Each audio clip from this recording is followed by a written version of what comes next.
اعوذ باللہ من الشیطان الرجیم، بسم اللہ الرحمن الرحیم۔ سورۃ الاعراف، آیت نمبر 20، آیت نمبر 20۔ فوسوس لہما الشیطان، ان دونوں کو شیطان نے بہکا دیا۔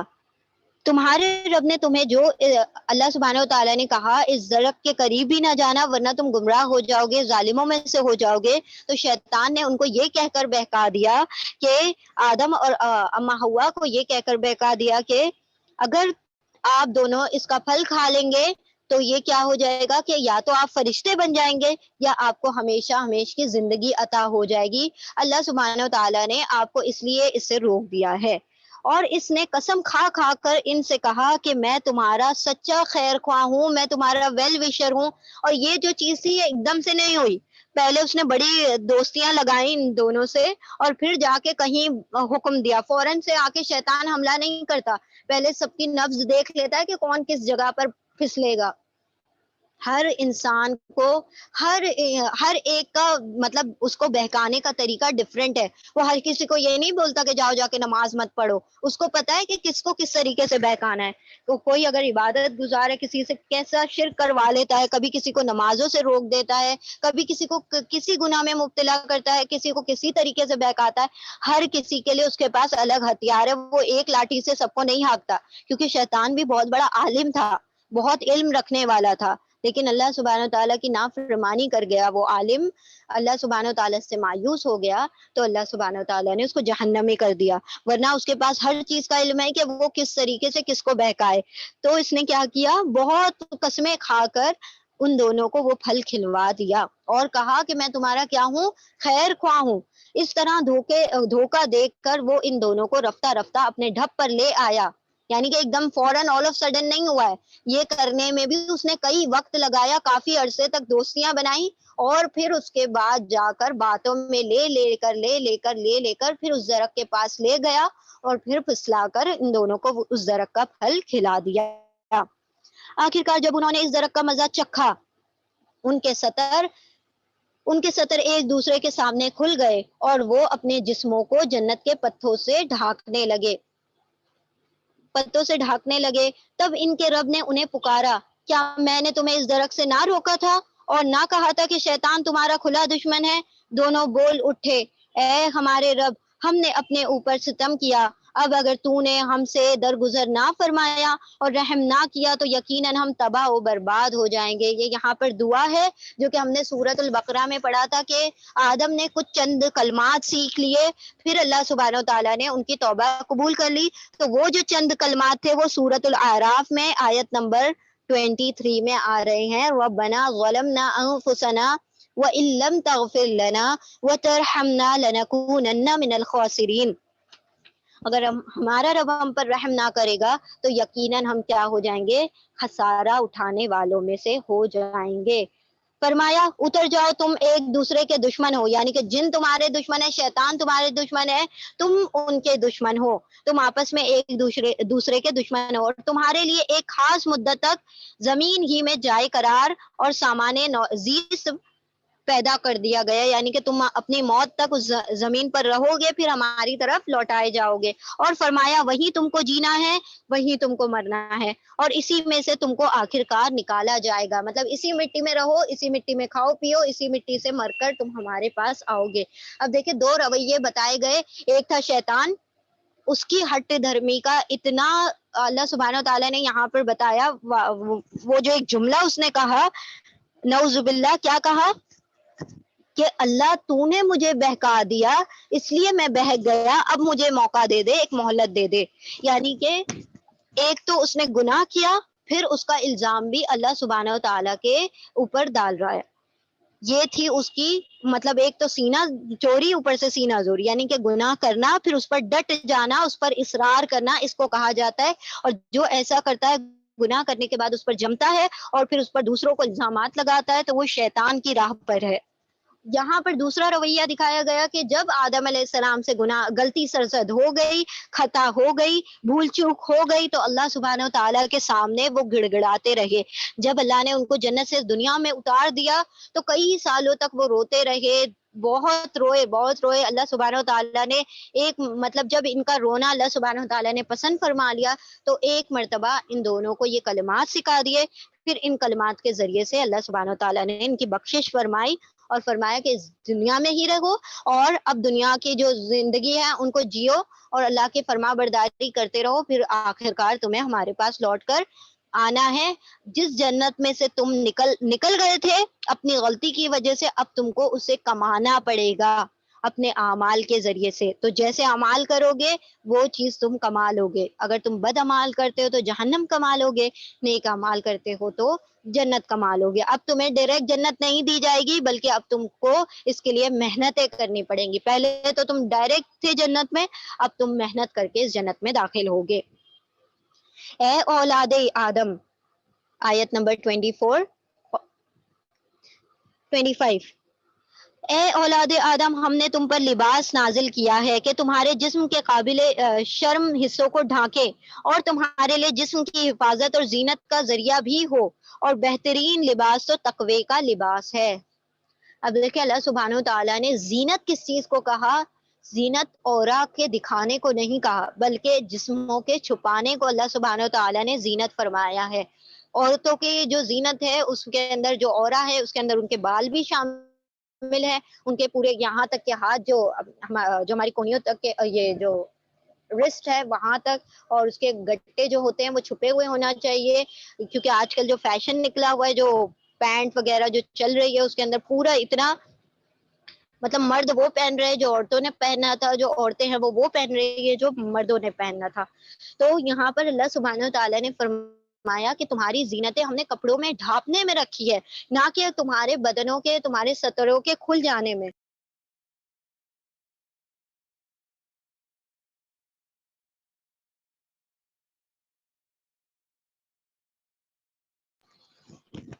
اور تمہارے لیے لباس تقوی بھی رکھ دیا, یعنی کہ تمہاری شرم کی چیزوں کو چھپانے کے لیے تمہارے لیے لباس بنا دیا. کیونکہ دیکھیں اللہ سبحانہ و تعالیٰ جب بندے نافرمانی میں مبتلا ہو جاتے ہیں تو وہ بے حیائی کی طرف بڑھنے لگتے ہیں. تو دیکھیں کہ ہم اگر یہاں پر جو دیکھیں کیا ہوا تھا, آدم علیہ السلام اور اما ہوا سے یہ غلطی ہوئی کہ اللہ سبحانہ و تعالیٰ کی نافرمانی ہو گئی تو اللہ نے ان کے ستر کھول دیے. اس کا کیا مطلب ہے کہ اللہ کی نافرمانی انسان کو بے حیا بنا دیتی ہے. وہ بے حیا نہیں بنے تھے, نعوذ باللہ, ہم یہ نہیں کہہ رہے, مطلب یہ کہ انسان پھر فحش کی طرف بڑھنے لگتا ہے. تو یہاں پر یہ بات ہے کہ اللہ سبحانہ و تعالیٰ نے لباس کو زینت بنا کر بھیجا ہے, نہ کہ ہمارے اورا کو کھلنا ہمارے لیے زینت بنایا ہے. اور فرمایا کہ یہ زینت ہے تمہارے لیے خوبصورتی کا ذریعہ ہے. زینت مطلب تمہیں ڈیکوریٹ کرے گا اور ساتھ ساتھ تمہاری پروٹیکشن کرے گا, تمہاری حفاظت بھی کرے گا. کیونکہ ہمارا لباس ہی ہوتا ہے جو ہماری حفاظت کرتا ہے دوسری نظروں سے بھی, غیر نظروں سے بھی, اور دوسری دنیا کی بیماریوں سے بھی ہم پروٹیکٹڈ ہوتے ہیں. دیکھیں جو ہم جو کور کرتے ہیں اپنے آپ کو تو بہت ساری یو وی ریز ہوتی ہیں جو دوسرے لوگ اپنے چہرے کھول کر اور ویسے نکلتے ہیں, تو وہ ساری چیزیں ہم اس سے الحمدللہ پاک ہیں. کیونکہ اللہ سبحانہ تعالیٰ نے جو طریقے اپنے اسلام میں اور شریعت میں بتا دیے اس سے صرف اور صرف بنی نوع انسان کا فائدہ ہی ہے. اور بہترین لباس تو تقوی کا لباس ہے. اب تقوی کسے کہتے ہیں؟ اللہ سبحانہ تعالیٰ کی پرہیزگاری, گناہوں سے بچتے رہنے کا جو ڈر ہے, اللہ سبحانہ تعالیٰ کی وہ محبت کہ ہم اللہ کے ناراض ہونے سے ڈریں. دیکھیں جب انسان کسی سے محبت کرتا ہے نا تو وہ اس سے کی ناراضگی سے ڈرتا ہے. اللہ نے وہ خوف نہیں کہا کہ بس خوف کے مارے جو ایک سخت ٹیچر ہوتا ہے جس کے خوف سے بچے کبھی کبھی تو اسکول بھی نہیں جایا کرتے. اللہ کا وہ خوف ہم نے اختیار کرنا ہے جو محبت کے باعث پیدا ہوتا ہے. جب انسان کسی سے محبت میں بڑھتا ہے تو پھر اسے اس بات کا خوف شروع ہو جاتا ہے کہ مجھ سے کوئی کام ایسا نہ ہو جائے جس سے اس کی ناراضگی مول لوں میں, ہے نا. تو اللہ سبحانہ تعالیٰ نے فرمایا کہ میرا تقوی اختیار کرو, یہ تمہارے لیے سب سے بہترین لباس ہے. جب اللہ سے ہم محبت کرنا شروع کریں گے, بندوں کو اللہ سے محبت کرنا چاہیے, اللہ سے ڈرنا نہیں چاہیے. جب ہم اللہ سے محبت کرنا شروع کر دیں گے, اور محبت کے لیے کیا ضروری ہے؟ اس کی پہچان ضروری ہے. اور پہچان کے لیے کیا ضروری ہے؟ کہ ہم اس کی شریعت یعنی اس کی قونیاں اور اس کی شرعیہ نشانیاں ہیں، ان میں تفکر اور تدبر، اس کے اندر پونڈرنگ اور اس کے اندر غور و فکر کریں، تھوڑا سا کنٹمپلیٹ کریں، تاکہ ہم اللہ سبحانہ و تعالیٰ کی پہچان کر سکیں. اور جب ہمیں پہچان ہو جائے گی تو یقیناً ہمیں اس سے محبت ہو جائے گی، اور جب ہمیں اس سے محبت ہو جائے گی تو ہم کیا کریں گے؟ اس کی ناراضگی سے ڈریں گے، اس کا خوف رہے گا کہ ہم اسے ناراض نہ کر دیں. اور جب ہم اس کے ناراضگی کے خوف سے ڈرتے رہیں گے تو ہم ایسے کام نہیں کریں گے جس سے اس کی ناراضگی ہوتی ہے. اور جب ہم ایسے کام سے بچ جائیں گے تو ہم گناہوں سے خود بخود بچنے لگیں گے. اور جب ہم گناہوں سے بچنے لگیں گے تو یہی اصل تقوی ہے. اور جب تقوی انسان کو حاصل ہو جاتا ہے تو اللہ نے کہا ہدی للمتقین، اسے اللہ سبحانہ و تعالی ہدایت عطا فرما دیتے ہیں. اور جس بندے کو ہدایت مل گئی اس کا مطلب ہے اس کو صراط المستقیم مل گیا، اور صراط المستقیم سیدھی اللہ تک پہنچاتی ہے، کہیں اور نہیں لے کر جاتی. تو سمجھ رہے ہیں یہ ساری چیزیں ایک دوسرے سے انٹر کنیکٹڈ ہیں. تو اللہ سبحانہ و تعالیٰ کی محبت بہت زیادہ ضروری ہے اللہ کا تقوی حاصل کرنے کے لیے. اللہ نے تمہارے لیے بہترین جو لباس بنایا ہے وہ لباس تقوی ہے. یہ اللہ کی نشانیوں میں سے ایک نشانی ہے، یعنی کہ جو لباس ہے وہ اللہ کی نشانیوں میں سے ایک نشانی ہے. شاید کہ لوگ اس سے سبق لیں.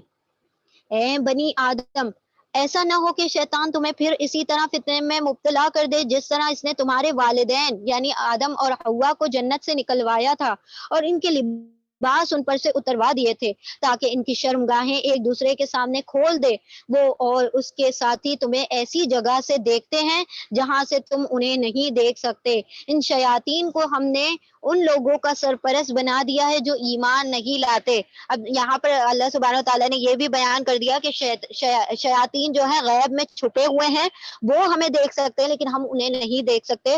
وہ ہماری ہر حرکت کو دیکھتے ہیں. اسی لیے ہمیں کیا کہا جاتا ہے کہ شیاطین سے پناہ لینے کے لیے ہم نے دعاؤں کا سہارا لینا، تاکہ وہ، کیونکہ ہم جب بیت الخلاء تک جاتے ہیں تب بھی وہ وہاں پر موجود ہوتے ہیں، تو وہاں تک کی جانے کی ہمیں دعائیں بتا دی گئی ہیں نا، اللہم انی اعوذ بک من الخبث والخبائث، تاکہ وہ ایسی جگہوں سے بھی ہمارے سامنے سے دور ہو جائیں کہ ہم جب ستر کھولتے ہیں تب بھی وہ ہم سے ہمارے سامنے نہ آ پائیں.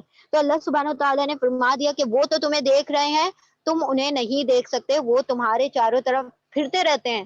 بندے کو نہیں پتا کہ وہ شیطان کیسا ہمارا دشمن ہے کہ وہ ہر وقت ہماری ٹوہ میں لگا ہوا ہوتا ہے. اور ہر انسان کا ایک اپنا پرسنل شیطان بھی ہوتا ہے، اس کے علاوہ بہت اس کے مدد کرنے والے اور بھی ہوتے ہیں، لیکن ہر انسان کا اپنا اپنا ایک ایک شیطان بھی ہوتا ہے.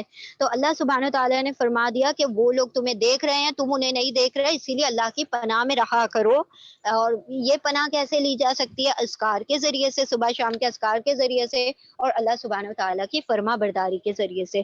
کیونکہ جب بندے اللہ کی فرما برداری کرتے ہیں تو وہاں پر فرشتوں کے جھنڈ وہاں پر شامل ہو جاتے ہیں اور شیطان کو وہ دور بھگانے کا کام کرتے ہیں.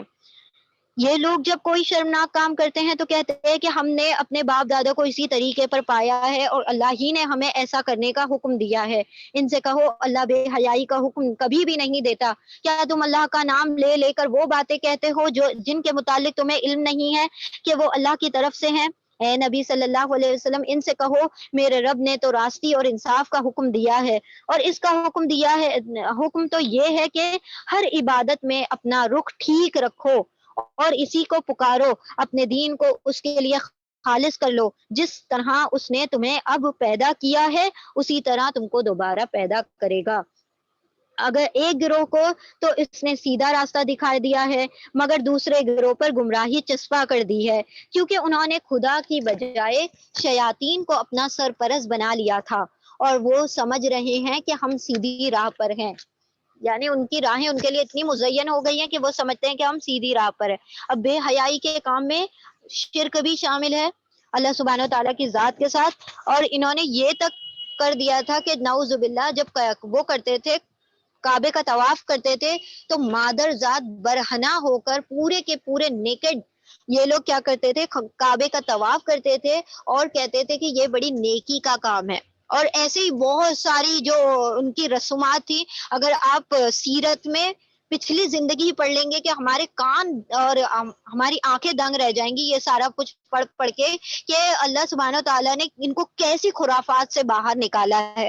اور یہ کعبے کا طواف پورے برہنہ ہو کر کرتے تھے اور کہتے تھے کہ اللہ سبحانہ تعالیٰ کے سامنے حاضر ہوئے ہیں تو ویسے ہی حاضر ہوں جیسے کہ ہم پیدا ہوئے تھے، تاکہ ہم نیکی کر سکیں اور اللہ سبحانہ تعالیٰ کے سامنے ویسے ہی لوٹ سکے جیسے کہ ہم ابھی گناہوں سے پاک ہیں. اور اسی طرح سے اللہ سبحانہ تعالیٰ نے سب کو پیدا کیا تھا اور اسی طرح سے طواف کرنا چاہیے اور یہ بہت نیکی کا کام ہے. تو اللہ سبحانہ تعالیٰ نے فرمائی یہ ساری بے حیائیاں چھوڑ دو، اس میں کوئی خیر نہیں رکھی ہوئی، بلکہ یہ جو لوگ ان کے کام ان کو مزین کر دیے یہ شیطان کے پیروکار تھے، اسی لیے اللہ نے ان کو اس راستے پر چھوڑ دیا.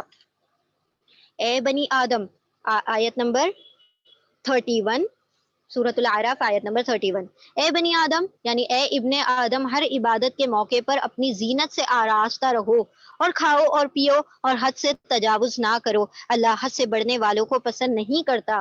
اب ہم نمازوں کے لیے کھڑے ہوتے ہیں تو کیسے بھی حلیے میں کھڑے ہو جاتے ہیں. اللہ سبحانہ تعالیٰ نے فرمایا کہ جب اپنے رب کے سامنے کھڑے ہوتے ہو تو زینت ہی اختیار کیا کرو، اپنے کپڑے ٹھیک پاک رکھا کرو، وضو کیا کرو، اور اللہ سبحانہ تعالیٰ کے لیے ہم عطر لگائیں، سرما لگائیں، اللہ سبحانہ تعالیٰ کے سامنے کھڑے ہوں تو پاکیزہ اور خوبصورت بن کر کھڑے ہوں. کیونکہ جس طرح ہم دنیا والوں کے سامنے جاتے ہیں اتنا اپنے آپ کو سجا دجا کر، جب ہم کہیں کسی محفل میں جانا ہوتا ہے اور جب اللہ کے سامنے کھڑے ہوتے ہیں تو بس کچھ بھی پہن لیا، کچھ بھی اٹھا لیا، جو بھی آڑا ٹیڑھا مل گیا، بس نماز ہی تو ادا کرنی ہے.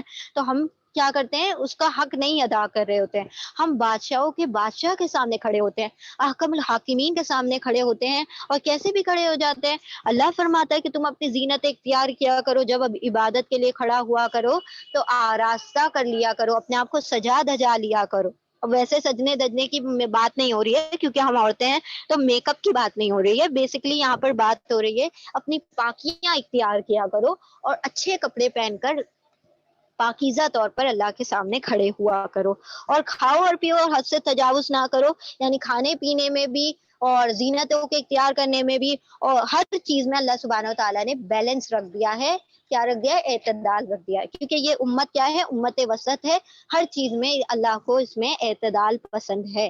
اے نبی صلی اللہ علیہ وسلم ان سے کہو کس نے اللہ کی اس زینت کو حرام کر دیا جسے اللہ نے اپنے بندوں کے لیے نکالا تھا، اور کس نے خدا کی بخشی ہوئی پاک چیزیں ممنوع کر دی؟ کہو یہ ساری چیزیں دنیا کی زندگی میں بھی ایمان لانے والوں کے لیے ہیں اور قیامت کے روز تو خالصتاً انہی کے لیے ہوں گی. اسی طرح ہم اپنی باتیں صاف صاف بیان کرتے ہیں ان لوگوں کے لیے جو علم رکھنے والے ہیں. یعنی اللہ کی زینت کا کیا مطلب ہے؟ اللہ نے جو چیزیں حلال کی ہیں وہ بندوں کے لیے زینت ہے، اور جو چیزیں حرام کر دی ہیں اس میں ان کے لیے خباثت ہے، اس کے لیے بندوں کے لیے برائیاں ہیں اور بہت سے نقصانات ہیں. تو اپنے پاس سے کسی چیز کو حرام اور حلال کر دینے سے اللہ سبحانہ تعالیٰ نے روک دیا ہے. جو حلال ہے اسے حلال جانو، استعمال کرو، اور جو حرام ہے اسے چھوڑ دو کیونکہ اسے اللہ نے حرام کیا ہے.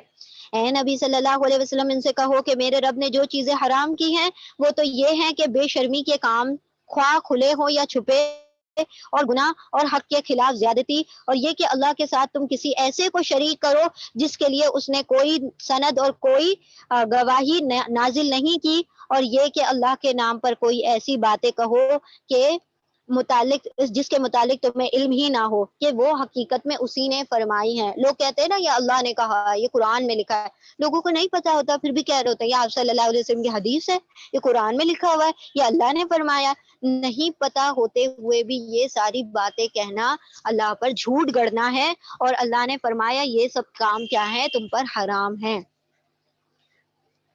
یا بنی آدم اما یاتینکم، آیت نمبر 35. ہر قوم کے لیے مہلت کی ایک وقت مقرر، سوری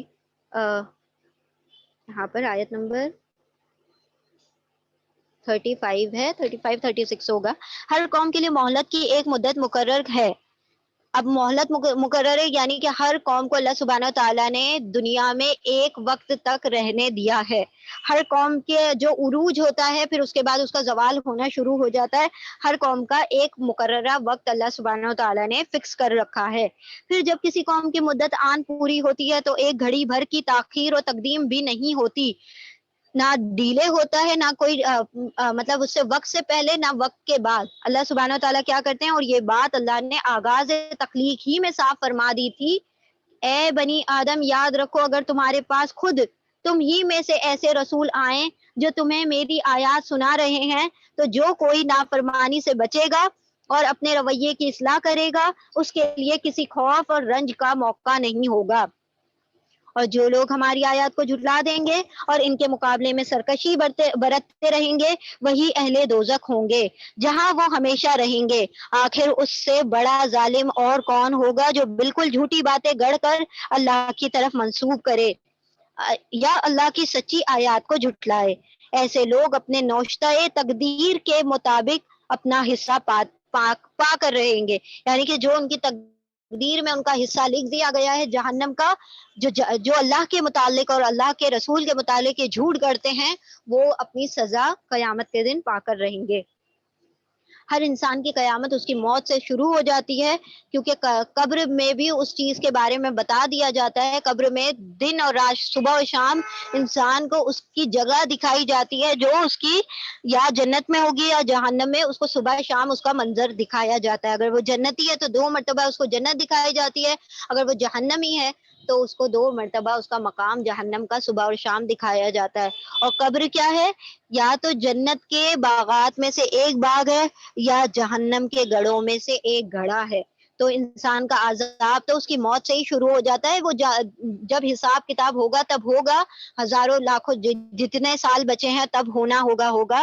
لیکن انسان جب مر جاتا ہے فوراً اس کے حساب کتاب اور اس کے جو عذاب اور جو اس کے نعمتیں ہیں وہ وہیں سے شروع ہو جاتی ہیں.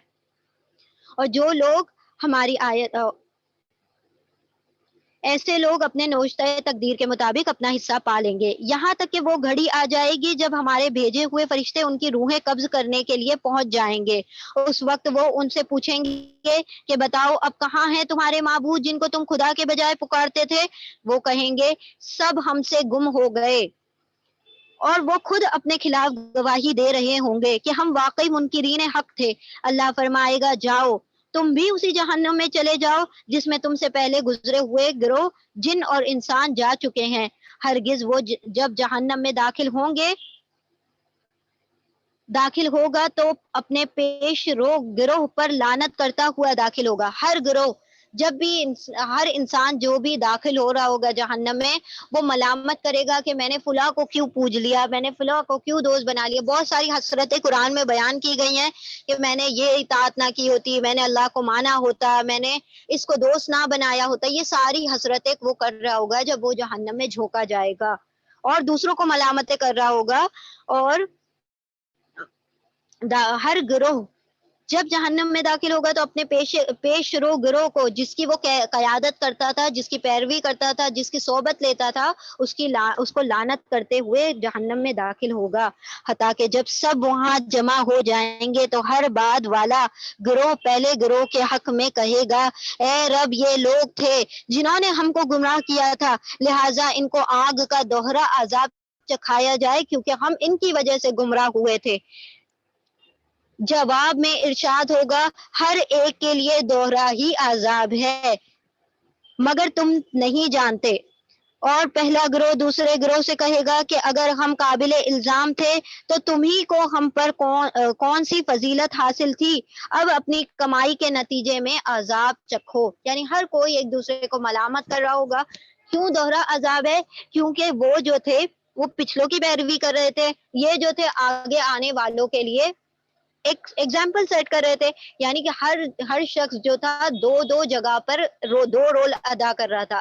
ایک تو یہ تھا کہ گمراہوں کی پیروی کر رہا تھا، دوسرا یہ کہ اپنے آگے آنے والوں کے لیے وہ گمراہی کی راہیں کھول کر جا رہا تھا. تو آگے والوں کے لیے وہ خود وہ بن گیا ہے نا، آئیڈیل بن گیا، اور دوسرے پچھلے لوگوں کو اس نے اپنے آپ کے لیے آئیڈیل بنا دیا. تو اللہ نے کہا ہر کسی کے لیے دوہرا عذاب ہے کیونکہ تم سارے ہی گروہ کیا رہے ہو، 2 طریقے سے گناہ کماتے رہے ہو. یقین جانو جن لوگوں نے ہماری آیات کو جھٹلایا ہے اور ان کے مقابلے میں سرکشی کی ہے، ان کے لیے آسمان کے دروازے ہرگز نہ کھولے جائیں گے. آیت نمبر 40. مجرموں کو ہمارے ہاں ایسا ہی بدلہ دیا جاتا ہے، ان کے لیے تو جہنم کا بچھونا ہوگا اور جہنم ہی کا اوڑھنا ہوگا، یعنی چاروں طرف سے آگ ہوگی، اوپر نیچے دائیں بائیں سب طرف سے آگ ہی آگ ہوگی۔ یہ ہے وہ جزا جو ہم ظالموں کو دیا کرتے ہیں، بخلاف ان کے کہ جن لوگوں نے ہماری آیات کو مان لیا اور اچھے کام کیے، اور اس باب میں ہم ہر ایک کو اس کی استطاعت ہی کے مطابق ذمہ دار ٹھہراتے ہیں۔ لا نکلف نفسا الا وسعها، ہر کسی کو اس کی استطاعت کے مطابق اللہ سبحانہ تعالیٰ آزمائش میں ڈالتے ہیں۔ وہ اہل جنت ہیں جہاں وہ ہمیشہ رہیں گے، ان کے دلوں میں ایک دوسرے کے خلاف جو کچھ کدورتیں ہوں گی اسے ہم نکال دیں گے، ان کے نیچے نہریں بہتی ہوں گی اور وہ کہیں گے۔ اب دیکھیں اللہ سبحانہ تعالیٰ جب جنت میں جانے والے ہوں گے اس سے پہلے ہمیں نہلا دھلا دیا جائے گا، جو جنت کی نہریں ہیں ان کے اندر سے مطلب اس کے پانی سے نہلایا جائے گا، ہمارے دلوں کو دھو دیا جائے گا، اور وہ جب دلوں کو دھو دیا جائے گا تو ہر قسم کے جو دلوں کی بیماریاں ہیں، بغض، کینہ، برائی، غیبت، جھگڑے، فساد اور جو بھی کچھ جو دلوں سے متعلق بیماریاں ہیں ساری کی ساری دھو دی جائیں گی۔ پھر اہل جنت جنت میں داخل ہوتے ہوئے یہ کلام کہیں گے، بسم اللہ، بہت ہی پیاری دعا ہے، اس کو مارک کر لیں، آیت نمبر 42 میں، الحمد للہ الذی ہدانا لہذا وما کنا لنہتدی لولا ان ہدانا اللہ۔ یہ یہاں تک یہ دعا ہے، یہ اہل جنت کے کلمات ہیں جو اللہ سبحانہ و تعالیٰ نے ہمیں دنیا میں سکھا دیے۔ تعریف ہے خدا ہی کے لیے، مطلب تمام تعریفیں، تمام شکر اللہ سبحانہ۔ دیکھیں حمد کا مطلب دو چیزیں ہوتی ہیں، شکر اور حمد۔ حمد کا مطلب ہوتا ہے تعریف اور دوسرا ہوتا ہے شکر۔ صرف شکر نہیں ہوتا اور صرف حمد نہیں ہوتا، دونوں چیزوں کا مجموعہ ہے یہ حمد، کیونکہ جب ہم اللہ سبحانہ تعالیٰ کے نے جب ہمیں جنت عطا کر دی تو ہم اللہ کی تعریف تو کر ہی رہے ہوں گے، ساتھ ساتھ بیسکلی یہاں پر جو پہلو ہے وہ شکر کا پہلو ہے، کیونکہ اللہ نے ہمیں ہدایت دے دی تو ہم شکر گزار ہیں اللہ کے۔ تعریف اور شکر ہے اس خدا کے لیے کہ جس نے ہمیں یہ راستہ دکھا دیا۔ ہم خود راہ راست نہ پا سکتے تھے اگر خدا ہماری رہنمائی نہیں کرتا۔ ہمارے رب کے بھیجے ہوئے رسول واقعی حق ہی لے کر آئے تھے۔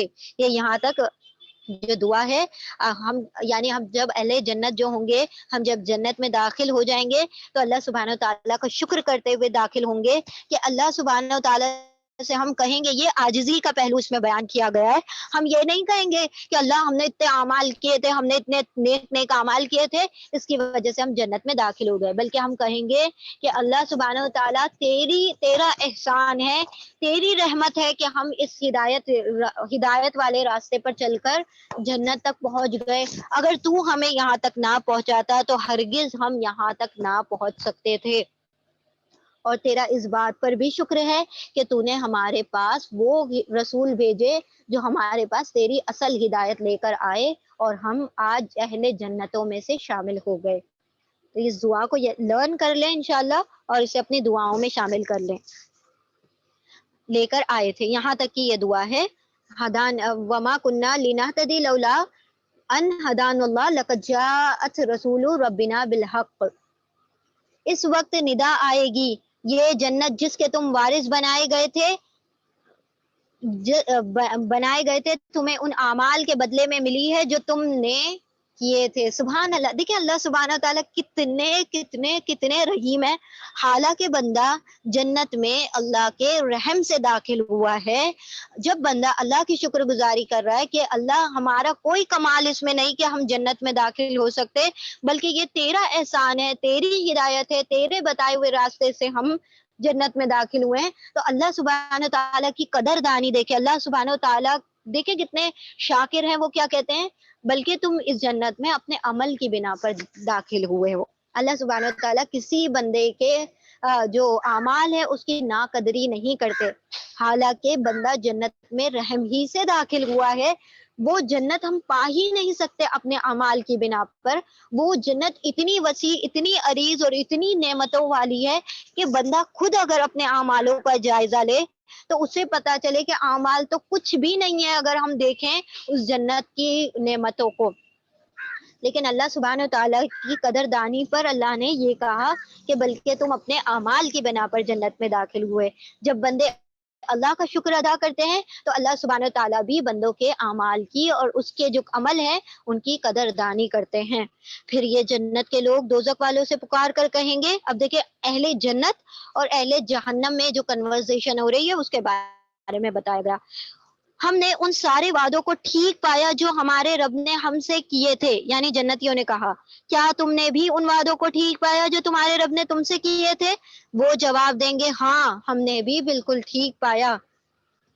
تب ایک پکارنے والا ان کے لیے درمیان سے پکارے گا، خدا کی لعنت ان ظالموں پر جو اللہ کے راستے سے لوگوں کو روکتے تھے اور اسے ٹیڑھا کرنا چاہتے تھے اور آخرت کے منکر تھے۔ یعنی کہ پھر وہاں کا جو فرشتہ ہوگا وہ پکار کر کہے گا کہ تمہارے اوپر اللہ کی لعنت ہو کہ اتنی ہدایتیں آنے کے بعد بھی تم نے ٹیڑھ پیدا کی، اپنے دلوں میں کجی رکھی اور راہ حق سے بھٹک گئے۔ ان دونوں گروہوں کے درمیان ایک اوٹ حائل ہوگی۔ اب یہ جو اوٹ ہے یہ یہاں پر آیت نمبر ہے 46، وَبَيْنَهُمَا حِجَابٌ وَعَلَى الْأَعْرَافِ رِجَالٌ يَعْرِفُونَ كُلًّا بِسِيمَاهُمْ۔ ان دونوں گروہ کے درمیان ایک اوٹ حائل ہوگی، یعنی جنتیوں کے اور اہل جہنم کے درمیان ایک اوٹ، ایک پردہ حائل ہوگا، ایک حجاب ہوگا جس کی بلندیوں اعراف پر کچھ اور لوگ ہوں گے۔ اب یہ کیا ہے اعراف کہا کس کو جاتا ہے کہ جنت اور جہنم کے درمیان ایک ایسا ٹیلا بنا ہوا ہے، ایک ایسی دیوار بنی ہوئی ہے جس کی اونچائی پر کچھ لوگ بیٹھے ہوئے ہوں گے۔ یہ ہر ایک کو اس کے قیافہ سے پہچانیں گے، یعنی ان کے چہروں سے، ان کی جو پیشانیاں ان سے پہچان رہے ہوں گے، جنتیوں کو بھی اور جہنمیوں کو بھی، اور جنت والوں سے پکار کر کہیں گے کہ سلامتی ہو تم پر۔ یہ وہ لوگ ہیں جو اعراف پر بیٹھے ہوئے ہیں جن کی نیکیاں اور بدیاں برابر ہیں۔ اب یہ جنتیوں کو دیکھ کر اس طرح وہ بالکل دیوار کے درمیان میں بیٹھے ہوئے ہیں، اس طرف بھی دیکھ سکتے ہیں، اس طرف بھی دیکھ سکتے ہیں، تو جب وہ جنتیوں کو دیکھیں گے تو کہیں گے تم پر سلامتی ہو۔ یہ لوگ جنت میں داخل تو نہیں ہوئے مگر اس کے امیدوار ضرور ہیں۔ اب یہ جو اعراف والے ہیں ابھی تک جنت میں پہنچے نہیں ہیں لیکن اللہ سے امید رکھتے ہیں کہ اللہ انہیں جنت میں ڈال دے گا، اور جب ان کی نگاہیں دوزخ والوں کی طرف پھریں گی تو کہیں گے اے رب ہمیں ان ظالم لوگوں میں شامل نہ کر دینا۔ پھر یہ اعراف کے لوگ دوزخ کی چند بڑی بڑی شخصیتوں کو ان کی علامتوں سے پہچان لیں گے اور پکار کر کہیں گے دیکھ لیا تم نے، آج نہ تمہارے جتھے تمہارے کسی کام آئے اور نہ وہ ساز و سامان جن کو تم بڑی چیز سمجھا کرتے تھے، اور کیا یہ اہل جنت وہی لوگ نہیں ہیں جن کے متعلق تم قسمیں کھا کھا کر کہتے تھے کہ ان کو تو خدا اپنی رحمت میں سے کچھ نہ دے گا؟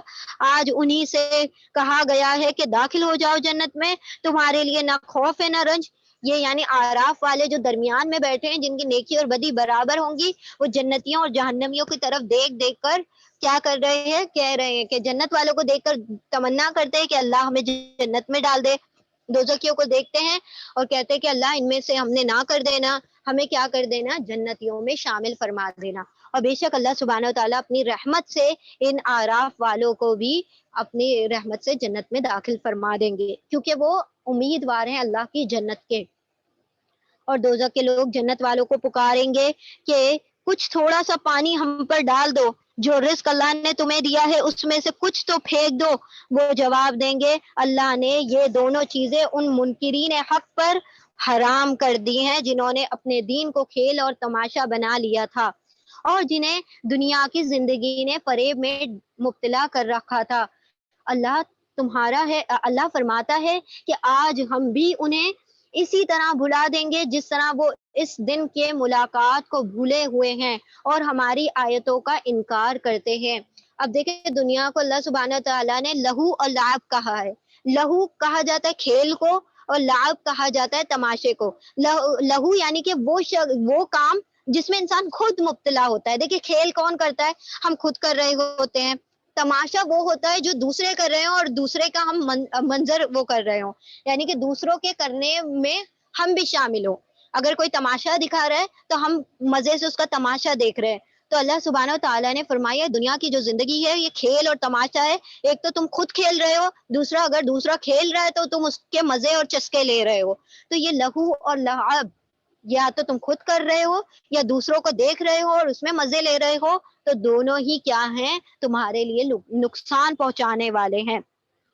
ہم ان لوگوں کے پاس ایک ایسی کتاب، آیت نمبر 52، ہم ان لوگوں کے پاس ایک ایسی کتاب لے کر آئے ہیں جس کو ہم نے علم کی بنا پر مفصل بنایا ہے۔ مفصل یعنی تفصیل سے بیان کی ہوئی، جس کے اندر کسی بھی قسم کا اختلاف نہ ہو، یعنی وہ ایک دوسرے کی کیا کرتے ہیں، ہر آیتیں ایک دوسرے کی تائید کرتی ہیں اور ایک دوسرے کی کیا کرتی ہیں، مطلب فالو کرتی ہیں اور ایک دوسرے کو سپورٹ کرتی ہیں، نہ کہ ایک دوسرے کی کانٹریری ہیں اور دوسرے کے خلاف ہوں۔ اور جو ایمان لانے والوں کے لیے ہدایت اور رحمت ہے۔ اب کیا یہ لوگ اس کے سوا کسی اور بات کے منتظر ہیں کہ وہ انجام سامنے آ جائے جس کی یہ کتاب خبر دے رہی ہے؟ جس روز وہ انجام سامنے آ گیا تو وہی لوگ جنہوں نے پہلے اسے نظر انداز کر دیا تھا کہیں گے کہ واقعی ہمارے رب کے رسول حق لے کر آئے تھے، پھر کیا اب ہمیں کچھ سفارشی ملیں گے جو ہمارے حق میں سفارش کریں؟ یعنی یہ جب جہنم میں پہنچ جائیں گے تو یہ سفارش ہی مانگیں گے، کہیں گے ہمیں جنت میں بھیج دیا، جنت سے نہیں، دوبارہ سے دنیا میں بھیج دیا جائے، کوئی ہمارا سفارشی ہو جو ہماری سفارش کر دے، یا ہم سے کچھ فدیے میں لے کر ہمیں چھوڑ دیا جائے۔ اللہ سبحانہ تعالیٰ کوئی چیز ان سے قبول نہ کریں گے، یا ہمیں دوبارہ واپس ہی بھیج دیا جائے تاکہ جو کچھ ہم پہلے کرتے تھے اس کے بجائے اب دوسرے طریقے پر کام کر کے دکھائیں، یعنی کہ اب فرما بردار ہو جائیں اگر ہمیں دوبارہ دنیا میں بھیج دیا جائے۔ انہوں نے اپنے آپ کو خسارے میں ڈال دیا ہے، اور وہ سارے جھوٹ جو انہوں نے تصنیف کر رکھے تھے آج ان سے گم ہو گئے، یعنی کہ آج انہیں پتا چل گیا کہ وہ ساری باتیں جھوٹی تھی۔ در حقیقت تمہارا رب اللہ ہی ہے جس نے آسمانوں اور زمین کو 6 دنوں میں پیدا کیا، پھر اپنے تخت سلطنت پر جلوہ فرما ہوا۔ اب اللہ اپنے تخت سلطنت پر اپنی شان کے مطابق جلوہ فرما ہوگا۔ اب ہم نہیں جانتے کہ اس کا تخت کیسا ہے، انشاءاللہ جب ہم آخرت میں جب اللہ کے عرش کا سایہ پا رہے ہوں گے، اللہ ہمیں اہل عرش کے سائے میں بنا، تو انشاءاللہ ہم اللہ کے عرش کو بھی دیکھیں گے۔ اللہ نے تمام زمین اور آسمان کی تخلیقات کتنے دنوں میں کر دی؟ 6 دنوں میں کر دی۔ اب یہ جو کافر تھے انہوں نے اس بات کا بھی مذاق بنا لیا کہ اللہ نے 6 دنوں میں دنیا پیدا کی اور سنڈے کے دن اللہ نے کیا کیا؟ ریسٹ کیا۔ نعوذ باللہ۔ جو رات کو دن پر، یہ ساری متشابہ چیزیں ہیں، یہ جو دنوں کے تعداد بتائی جاتی ہیں ساری چیزیں، تاکہ جو جن کے دلوں میں ٹیڑھ ہے نا وہ ان تمام چیزوں کے پیچھے پڑ کر گمراہ ہو جائیں، اور جن کے دلوں میں ایمان ہوتا ہے، راسخون فی العلم ہوتے ہیں، جو پختہ علم والے ہوتے ہیں، وہ کیا کرتے ہیں؟ ان باتوں پر ویسے ہی ایمان لے آتے ہیں جیسی بتا دی گئی۔ ہم اس پر ایمان لاتے ہیں کہ اللہ نے 6 دنوں میں پیدا کیا، اب 7ویں دن کیا کیا اور سارا وہ ہمارا کنسرن نہیں ہے، جب اللہ نے 6 دن کہہ دیے تو 6 دن ہو گئے۔ جو رات کو دن پر ڈھانک دیتا ہے اور پھر دن رات کے پیچھے دوڑا دیتا ہے، جس نے سورج اور چاند کو چاند اور تارے پیدا کیے، سب اس کے فرمان کے تابع ہیں، سب اللہ کے حکم سے چل رہے ہیں۔ خبردار ہو، اسی کے خلق ہے اور اسی کا امر ہے، یعنی کہ ساری مخلوق اسی کی ہے اور سارا حکم بھی اسی کا چلتا ہے، سب اس کے فرما بردار ہیں۔ بڑا بابرکت ہے اللہ، سارے جہانوں کا مالک پروردگار۔ اپنے رب کو پکارو گڑ گڑاتے ہوئے اور چپکے، یقیناً وہ حد سے گزرنے والوں کو پسند نہیں کرتا۔ زمین میں فساد برپا نہ کرو جبکہ اس کی اصلاح ہو چکی ہے، اور خدا ہی کو پکارو خوف کے ساتھ اور طمع کے ساتھ اور امید کے ساتھ، اور یقین اللہ کی رحمت نیک کردار لوگوں سے قریب ہے۔ یقیناً اللہ کی رحمت نیک کردار لوگوں سے، صالح لوگوں سے جو نیک بخت ہیں۔ اللہ سبحانہ و تعالیٰ کی رحمت ویسے تو عام ہے، لیکن اللہ کی رحمت مزید ان لوگوں کے لیے بڑھ جاتی ہے جو اللہ کے صالح اور نیک اصلاح کرنے والے محسنین بندے ہیں۔ آیت نمبر 57۔ اور وہ اللہ ہی کا ہے جو ہواؤں کو اپنے رحمت کے اور وہ اللہ ہی ہے جو ہواؤں کو اپنی رحمت کے آگے آگے خوشخبری لیے ہوئے بھیجتا ہے۔ خوشخبری کس چیز کی؟ جب ہوائیں چلتی ہیں تو اس کے بعد اللہ سبحانہ و تعالیٰ بارشوں کو بھیجتا ہے، اور بارشیں جب مطلب اللہ سبحانہ و تعالیٰ برسا دیتے ہیں تو ساری دنیا میں خوشی کی لہر پھیل جاتی ہے۔ تو یہ ہواؤں کے ذریعے سے کیا ہوتی ہے؟ لوگوں کو خوشخبریاں ملا کرتی ہیں، اور انہی ہواؤں کے ذریعے سے جب فرشتے نیچے تک آتے ہیں دوڑ دوڑ کر، اور اللہ سبحانہ و تعالیٰ پھر ان کے ذریعے سے وحی کا نزول کرتے ہیں، تو یہ ہوائیں بھی انسان کے لیے کیا بنتی ہیں؟ خوشخبری کا باعث بنتی ہیں۔